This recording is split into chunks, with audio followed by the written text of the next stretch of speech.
Eles não tinham luzes de LED, nem redes sociais, mas faziam o inferno tremer com um simples estalar de dedos. Enquanto hoje a igreja tenta atrair multidões com marketing, Davi Miranda e Manuel de Melo paravam o Brasil com milagres que a lógica humana não consegue explicar. Ressurreições, tumores desaparecendo em público e uma autoridade que hoje parece ter virado lenda. O que eles tinham que nós perdemos? Prepare-se. O que você vai ver agora vai confrontar tudo o que você entende por cristianismo.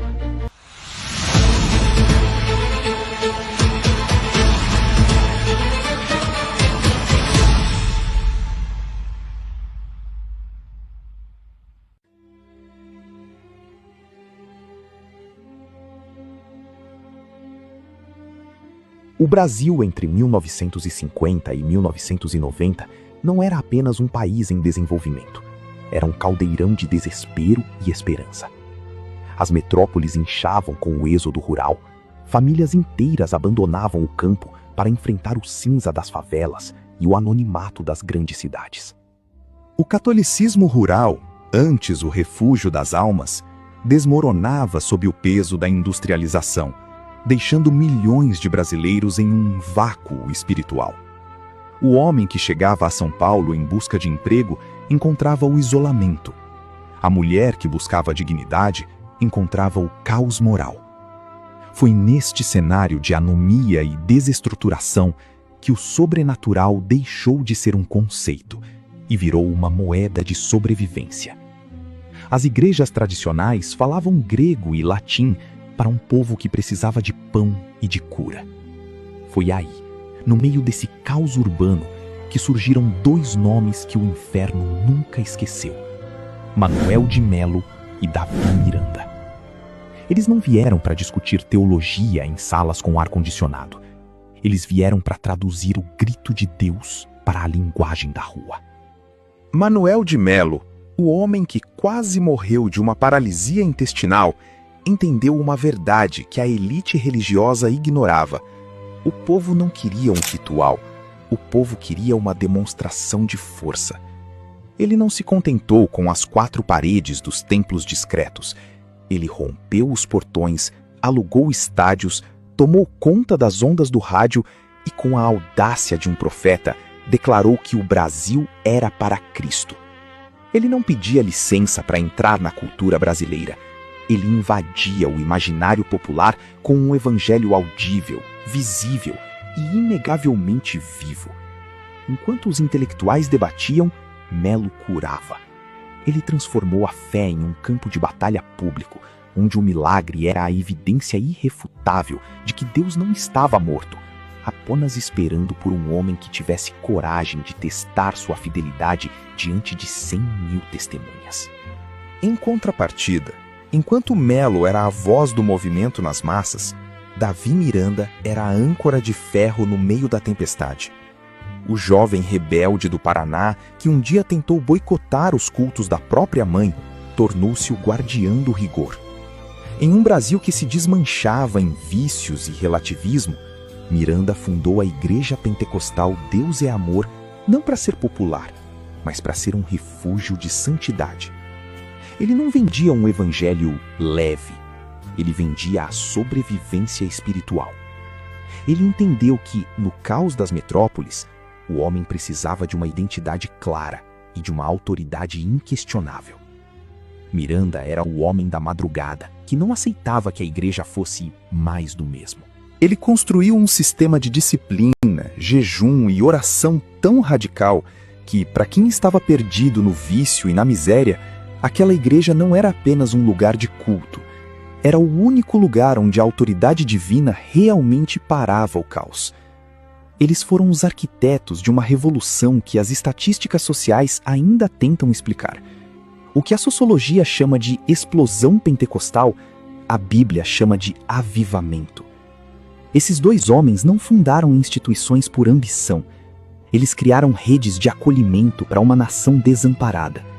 Onde o Estado falhava, eles forneciam a dignidade que a fé em milagres oferecia. Eles elevaram o patamar do crente brasileiro de um espectador de rituais para um protagonista do sobrenatural. A pergunta que ecoa dessa época e que nos assombra hoje é: como eles fizeram isso? Eles não tinham as ferramentas digitais que temos, nem o suporte financeiro das grandes corporações religiosas, mas tinham algo que hoje parece ter se dissipado no conforto. A convicção absoluta de que, sem o poder de Deus manifestado na cura e na libertação, a igreja não passa de um clube social. Eles provaram que o Brasil não precisava de mais religião. O Brasil precisava de um confronto direto entre o poder das trevas e o poder de um Deus que responde com fogo. Para Manuel de Melo e Davi Miranda, o milagre não era um acessório de marketing, era o único argumento que restava contra um mundo que desprezava a fé. Imagine o cenário de um estádio lotado nos anos 60 ou 70. Não havia som de alta tecnologia, não havia telões de última geração, não havia ensaios de banda. Havia apenas uma voz, a voz de um homem que trazia uma mensagem de vida para um povo que vivia na sombra da morte.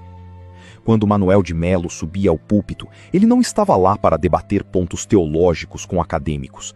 Ele estava lá para arrancar pessoas das garras da opressão. Dizem que, durante as suas concentrações, a atmosfera mudava de tal forma que o silêncio se tornava pesado. Ele não precisava impor as mãos sobre cada um.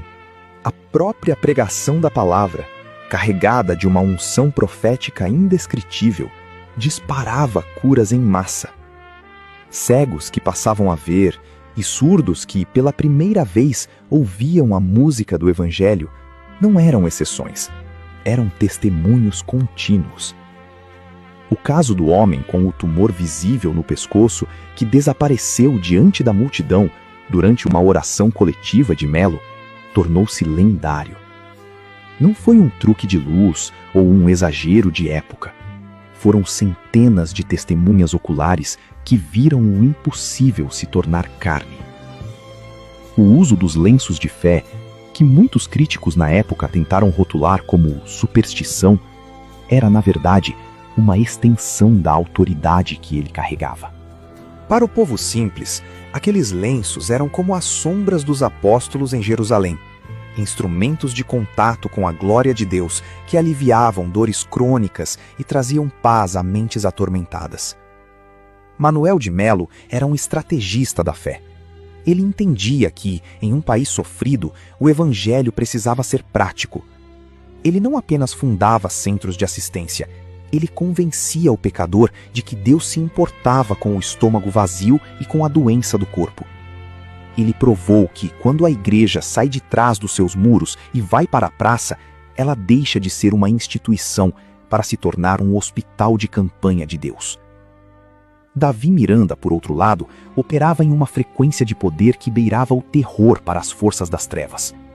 A IPDA não era um lugar para curiosos, era uma trincheira. Enquanto Melo conquistava a praça, Miranda blindava o altar. Imagine o cenário. Uma cruzada em território hostil, no coração do Peru. Davi Miranda está no altar, um alvo iluminado vestindo seu clássico avental branco. De repente, o som da pregação é cortado pelo estalo seco de pólvora. Gangues rivais iniciam um tiroteio cruzado em meio à multidão. O pânico é geral, mas o missionário não se move. As balas unem pelo ar e, para o espanto de quem observava, elas encontram o corpo de Miranda. O impacto é visível. Os projéteis perfuram o tecido do seu avental, rasgando o linho branco de um lado ao outro. Todos esperam o tombo, o sangue, o fim. Mas quando a poeira baixa, o impossível se revela. O avental está crivado de buracos, mas a pele de Davi Miranda não tem um único arranhão. Como se o chumbo tivesse se transformado em fumaça ao tocar o homem de Deus. O que restou foi um milagre criativo que silenciou os criminosos e provou que aquele homem era guardado por um exército que ninguém podia ver. Mas o auge do seu ministério eram os relatos de ressurreição. Dizem os obreiros daquela época que, na Bahia, em um velório onde a morte parecia ter dado a palavra final, o céu desceu, no exato instante em que uma palavra profética foi liberada pelo rádio. O cenário era de uma tristeza absoluta. Onde a ciência não chegava, a tragédia havia feito morada. Uma família estava reunida para o último adeus a uma pequena menina. O corpo já estava frio, o velório preparado e o caixão posicionado no centro da sala. A morte já tinha dado a sua palavra final. Mas, em cima de um móvel velho, um rádio de pilha lutava contra a estática. A voz de Davi Miranda invadia aquela casa, pregando com uma urgência que parecia não pertencer a este mundo. De repente, a pregação é interrompida. O missionário para. O silêncio no rádio se torna pesado, e ele libera um decreto profético que parecia rasgar o tempo e o espaço. O que as testemunhas viram naquele dia ficou marcado na história do Estado. No exato momento em que a autoridade de Davi Miranda recuou pelo alto-falante, o impossível aconteceu. O corpo da criança, que já não respirava há horas, deu um solavanco. Diante de parentes em choque, a menina abriu os olhos, sentou-se no caixão e pediu água. A morte, que já contava com aquela alma, foi obrigada a recuar diante de uma voz que não vinha apenas de uma antena de rádio, mas diretamente do trono de Deus. Ao olharmos para os nomes de Davi Miranda e Manuel de Melo, a pergunta que martela na mente do cristão moderno é: onde foi parar o poder que sacudia estádios sem o auxílio de marketing digital? A resposta é desconfortável, mas necessária. O que eles tinham, e que hoje parece ter se dissipado, era uma coragem moral e uma dependência absoluta do sobrenatural que não aceitava substitutos. Enquanto a igreja atual se tornou especialista em experiências de culto, eles eram especialistas em confrontos espirituais. Eles não construíram suas instituições baseados em teologias formais ou intelectuais, mas na demonstração crua de poder através de curas e prodígios. Onde hoje temos palcos e entretenimento, eles tinham altares de sacrifício. Davi Miranda não construiu a Deus é Amor com reuniões de planejamento administrativo. Ele a ergueu em madrugadas de oração e jejum, acreditando que a base de qualquer ministério era a consagração radical e a separação total do mundo. Ele ofereceu uma âncora de ordem em meio ao caos urbano, atraindo aqueles que buscavam uma experiência espiritual que não fosse apenas um rito, mas uma transformação visível. O que perdemos foi a disciplina do secreto. Perdemos a capacidade de passar noites em claro, intercedendo por uma autoridade que faz a morte recuar, como no relato da menina ressuscitada na Bahia. Hoje, buscamos o palco, enquanto eles buscavam o lugar de oração, onde os milagres não eram o objetivo, mas a consequência natural da presença de Deus. Manuel de Melo, por sua vez, nos ensinou que o evangelho deve ser audível e acessível às massas. Ele foi o pioneiro que tirou o protestantismo dos templos discretos e o levou para os estádios, enfrentando perseguições e críticas para democratizar a mensagem. Ele entendia que a fé precisava atender tanto a alma quanto o corpo sofrido, unindo milagres visíveis com ação social prática. O que perdemos foi a ousadia de ocupar o espaço público com autoridade divina, e não apenas com influência política. Trocamos a voz que clama no deserto pela voz que busca aprovação nos algoritmos. Manuel de Melo não pedia permissão para que o milagre acontecesse. Ele pregava com tal convicção que tumores desapareciam diante de multidões que buscavam uma fé vivencial. O legado desses dois generais é uma estrutura sólida que uniu fé e ação social, deixando escolas, clínicas e comunidades de acolhimento que moldaram o perfil do Brasil contemporâneo. Mas o manto que eles deixaram não foi um título eclesiástico, foi um desafio, a volta ao fundamento. Eles provaram que o Brasil não precisa de mais templos climatizados, mas de homens e mulheres que tenham a coragem de ser cidadãos do reino, antes de serem celebridades religiosas. O que eles tinham e nós perdemos foi o temor e o tremor. Eles sabiam que a unção tem um preço, e o preço é a própria vida. O documentário de hoje não é apenas uma homenagem, é um chamado ao arrependimento. É hora de parar de admirar os milagres do passado e começar a pagar o preço para que o fogo volte a arder nos altares de hoje.